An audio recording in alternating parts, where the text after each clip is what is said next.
वालेकुम वीवर्स, कैसे हैं आप सब लोग। अल्लाह से उम्मीद है कि आप लोग ठीक होंगे, खैरियत से होंगे। मैं भी अल्लाह का शुक्र है कि ठीक हूँ, खैरियत से हूँ। और यहाँ पे मैंने चढ़ाए हैं चने की दाल और आलू, और आज मैं चने की दाल आलू के कबाब बना रही हूँ। हमारे यहाँ सभी ये शौक से खा लेते हैं। आप लोग बताइए, आप लोगों को किस किस किस तरह के कबाब पसंद है जिसमें गोश्त नहीं होता, बस दाल और आलू के कबाब होते हैं। और ये भी बड़े मज़े के बनते हैं, शामी कबाब का सा टेस्ट आता है। तो बस ये बना रही हूँ, और साथ में बनाऊंगी मटर आलू, क्योंकि बस अब सीज़न जो है ख़त्म हो जाएगा। मटर तो फिर भी फ्रीज़ करके रख दी जाते हैं, लेकिन और सब्जियां इतनी अच्छी नहीं रहती हैं जितनी कि आजकल के मौसम में आती हैं। आजकल कराची में फिर से गरम गरम सा मौसम हो गया है, बहुत ठंडा नहीं रहा है। पता नहीं आज मेरे बेटे कहे तो रहते सुबह में बारिश हुई है, लेकिन मैंने विंडो से डाला देखा तो कोई मतलब मुझे बारिश के कोई आसार नज़र नहीं आ रहे थे कि हमारे एरिया में हुई हो सकता है कराची में और जगहों पे हुई हो। तो ऐसा मुमकिन है कि अब कराची में क्या और शहरों में भी इस तरह होता है कि कुछ इलाकों में बारिश हो रही होती है और कुछ इलाकों में नहीं होती है।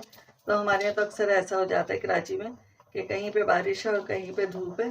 तो आज सुबह भी यही हुआ है कि शायद हमारे एरिया में बारिश नहीं हुई है, बाकी और कराची के मुख्तलिफ इलाकों में हुई होगी जो लोगों ने डाल रखा है।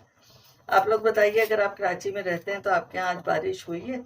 यानी आज जो है मंडे का दिन है और बिल्कुल आज ही ये ब्लॉग जाएगा, तो इसीलिए मैं पूछ रही हूँ कि अगर हो तो कमेंट में बताइएगा आप जरूर कि आज बारिश हुई है या नहीं।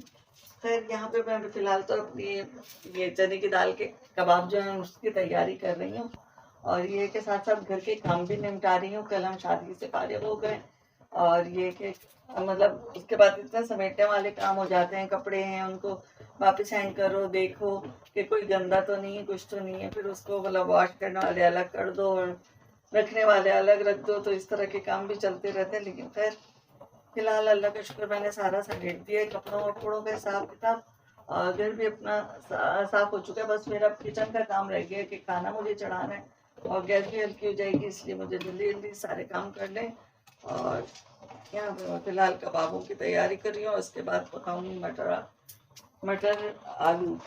तो बस वो बनाने हैं, क्योंकि मटर आलू मेरे बेटे को इतना पसंद है और मेरे हस्बैंड को भी पसंद है। तो बस ये सब करना है मुझे, और क्या करना है। और शाम में मुझे रेसिपी बनानी है, देखें रेसिपी में क्या बनाऊंगी मैं। और बस ये सारे काम इस तरह चलते रहेंगे। और बाकी आप लोग सुना, आपके यहाँ मौसम कैसा है, क्या हो रहा है, सब लोग कैसे हैं और किस तरह सबका गुजर रहा है। अगर आप लोग यूट्यूबर्स हैं तो आप लोग बताएं आपके किस किस के चैनल मोनेटाइज होने वाले हैं या हो चुके हैं। वाले तो इधर कम ही होते हैं हमारे चैनल पे। हाँ, ये कि होने वाले ज़रूर होते हैं। तो चलें, अल्लाह पाक सबको आगे तरक्की दे, बरकत दे सबके कामों में। और बस जी, यहाँ पे मैं आ गई हूँ, खाने की तैयारी कर रही हूँ। और खाना बनाते हैं, खाना बना के और मज़ीद अपने घर के कामों को निपटाएंगे।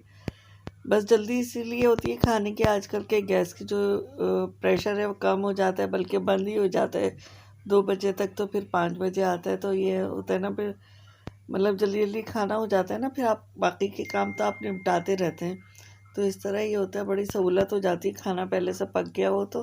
रोटियां तो फिर भी बाजार से आ जाती हैं, लेकिन सालन का ये ना, सालन तैयार हो तो इतना कोई मसला नहीं होता। फिर तो ये कि आप रात में भी फारिग ही होती हैं, इस तरह से हो जाता है। तो बस आजकल मैंने अपना यही शेड्यूल बना लिया है कि नाश्ते के बाद से ना जाके किचन में लग जाती हूँ, खाना वाने की तैयारी शुरू कर देती हूँ। वैसे पहले की जो लेडीज़ थी ना, औरतें जो हमारी अम्मियाँ वगैरह होती थी, वो यही करती थी कि नाश्ते के बाद फ़ौरन पहले खाने चढ़ा देती थी और फिर अपने घर के काम निमटते रहते थे उनके। और ये कि खाना तैयार हो जाता है तो फिर मतलब आपके लिए बहुत आसानी हो जाती है। बच्चे स्कूल से आते हैं तो खाना आपका रेडी होता है। लेकिन आजकल थोड़ा सा ट्रेंड जो है चेंज हो गया है, क्योंकि जब बच्चे स्कूल से आते हैं तो अम्मियाँ जो होते हैं उस वक्त सो के उठती हैं, और जब बच्चों को खाना देती हैं तो वो उनका साथ में नाश्ता होता है, और बच्चे भी उसी नाश्ते से अपना पेट भर लेते हैं, चाहे वो ब्रेड अंडा हो या अंडा पराठा हो या खाली चाय पराठा हो। तो इसी तरह का दौर कुछ आ गया है कि सबके नाश्ते और खानों में फ़र्क आ गया है। खाने जो हैं वो दिन के 5 बजे तक खाए जा रहे होते हैं, और रात के 2 बजे रात का खाना खाया जा रहा होता है, वरना कुछ ऑर्डर कर लिया जाता है। तो ये है, वक्त के साथ ना सब कुछ चेंज होता जा रहा है। अब अगर आप रात के 2 बजे भी जाग रहे हैं ना, तो आपको अब महसूस होगा कि आपके पड़ोस में भी तकरीबन काफ़ी सारे लोग जाग रहे हैं। वरना पहले एक होता था 2 बजे जो होता था ना, बिल्कुल सन्नाटे वाली रात होती थी। सब लोग अपने अपने घरों में होते थे। गर्मियों में तो ये होता था कि खुली छतें होती थी और सहन होते थे, तो लोग अपने घरों की छतों पे या सहन में सो रहे होते थे। लेकिन सर्दियाँ जो होती थी ना, वो बड़ी सन्नाटे वाली हो जाती थी कि 10 बजे के बाद से लगता था कि मतलब शहर में ज़्यादा लोग ही नहीं रहे। मतलब ये मैं अपने बचपन का बता रही हूँ। लेकिन जैसे जैसे टाइम गुजरता गया और अब हमारे तो सब जब माशाल्लाह बच्चे भी बड़े हो रहे हैं, बड़े हो रहे हैं क्या, हो गए हैं, यूनिवर्सिटी गोइंग है। तो ये है कि माशाल्लाह से ये है कि दौर बड़ा चेंज हो गया है कि रात में भी रौनक है और दिन में हाँ सन्नाटे होते हैं। बताएं कि मैं सही कह रही हूँ या गलत कह रही हूँ?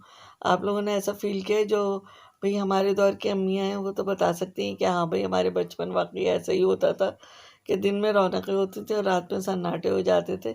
लेकिन अब ये है कि रात में रौनकें होती हैं और दिन में सन्नाटा होता है। तो ऐसा होता है, वक्त के साथ सभी चेंज हो जाते हैं। हमारा भी ये कि हम भी रात में खाने वाने से फ़ारिग हो के अपने, जब सारे कामों से हम फ़ारिग हो जाते हैं तो अपना मोबाइल यूज़ कर रहे होते हैं। और यही हाल बच्चों का है। तो हम अपने आप को भी यही कह रहे हैं कि हम भी चेंज हो गए। लेकिन हाँ, हमारी ये है कि सुबह हमारी अभी भी जल्दी होती है, भले रात में कितनी देर से सोएं, लेकिन सुबह हमारी अभी भी जल्दी होती है। एक आदत सी बन गई है, क्योंकि शादी से पहले ये होता था, पहले स्कूल था, फिर कॉलेज था और फिर फ़ौरन शादी हो गई। कॉलेज से फ़ारिग होते ही तो हस्बैंड के लिए ऑफिस जाने के लिए उनको उठना पड़ता था सुबह सवेरे, फिर बच्चे हो गए, उनके स्कूल के लिए उठना पड़ता था। तो एक आदत सी बन गई है। हमारे ससुराल में भी कोई भी देर तक नहीं सोता था। हाँ, भले दोपहर के खाने के बाद सभी सो जाते थे, चाहे वह 1 घंटा सोएं या 1.5 घंटा सोएं, ऐसा होता था। और जिसको नींद नहीं आ रही वो अपने काम निपटा लेता था। कोई, जैसे मुझे अगर सिलाई करनी है, अपना कोई सूट सीना है, तो मैं वो लेके बैठ जाती थी, या फिर सास भी हमारे ही कमरे में आके बैठ जाती थी, तो वो अपने पुराने वक्त की बातें हमें सुना रही होती थी। तो बहुत अच्छा दौर गुजर रहा है और मतलब अच्छा लगता था। लेकिन आजकल हर एक इतना मसरूफ़ हो गया है कि आप किसी के घर जाएं या आप किसी कोई आपके घर आए, हर आदमी अपने बस मोबाइल में ही मसरूफ़ होता है और बातचीत आपस में कम हो रही होती है, मोबाइल पे ज़्यादा लगे हुए हो रहे होते हैं। हालांकि ऐसा होना नहीं चाहिए। होना ये चाहिए कि जब आप कहीं जा रहे हैं तो आप उसके घर में जाएं, बातें करें, और जो आपके घर में आया है तो उसे भी आप अच्छी तरह एंटरटेन करें, बातचीत करें कि कोई अपना टाइम निकाल के आपसे मिलने आया है। ये ना हो कि वो तो बैठा बेचारा मुंह देख रहा है और आप अपना मोबाइल में लगे हुए हैं। तो ये तो बिल्कुल भी अच्छा नहीं लगता इस तरह से। तो बस इसी तरह के आजकल दौर है। और बस यहाँ पे जी मैं अपनी टमाटो प्यूरी बना रही हूँ। टमाटो पेस्ट है ये, मतलब पेस्ट बना रही थी टमाटो प्यूरी से। और मैंने पहले इसकी प्यूरी बनाई थी, फिर मैंने इसका पेस्ट तैयार किया है जी। ये हम पिज़्ज़ा में यूज़ करेंगे इंशाल्लाह, कल की रेसिपी में हम इसे इस्तेमाल करेंगे। वैसे तो ये है कि ये आप सैंडविचेस वगैरह में सब में लगा सकती हैं। आगे रमज़ान आ रहे हैं तो उनमें भी आप बहुत आराम से इस्तेमाल कर सकती हैं। और ये काफ़ी टाइम के लिए आप, अगर आप फ्रीज़ कर देंगी ना, तो काफ़ी टाइम तक आपको कोई परेशानी नहीं रहेगी। तो ये बहुत आसानी के साथ आप इससे अपने काम निपटा सकती हैं। और इसको मैंने इस तरह करके एयर टाइट जार में भर लिया और मैं अभी फिर फ़िलहाल तो मैं फ्रिज में रख दूँगी, क्योंकि 1 किलो टमाटर का, अगर ज़्यादा टमाटरों का मैंने बनाया होता तो फिर ये था कि ये मैं ऊपर फ्रीज़र में रखती। और ये पक्के जो है थोड़ा-सा मतलब थिक होता है ना, तो थोड़ा कम ही हो जाता है।